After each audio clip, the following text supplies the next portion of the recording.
I was actually seeing MultiplyMii all of my social media channels, especially Facebook. And then I saw the culture from the eyes of my recruiter from Jam. So I see how invested she is with the company and how she enjoys working for the company. So I got inspired by it. I'm emotional, sweet, talkative, sometimes do overshare. I always love to connect with people. In terms of the most recent life-altering moment, it will be losing my life partner last June 2021. It was pivotal and heartbreaking. It's also an enlightening moment for me. You can just instantly lose someone who you think would be a part of your life at an instant. In those uncontrollable moments, you are at that edge of a cliff wherein you really need to decide if you're going to be a victim of fate or if you're going to be a victor of your own life path.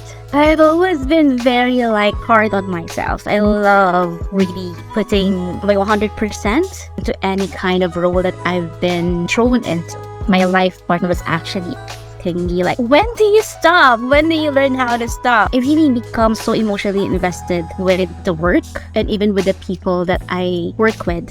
That is somehow a double-edged sword for me. People tend to love working with me because I'm there for them. That can also give me too much pressure. I see a lot of really strong, empowered women in the leadership positions here in MultiplyMii. Everyone is empowered and able to do their best life work. When I lost my loved one, I realized that you can never, ever have your value or self-worth depend on anyone. It should be like a conscious effort for each and every woman to really understand who they are as a person and what can really make them happy and fulfilled regardless of who they're with. It's important that you have that love for yourself 100% ingrained in your whole being. It will help you be 100% connected to your soul, to your heart. Whatever happens along the way, whether another tragedy strikes, you will still have yourself to always come home to.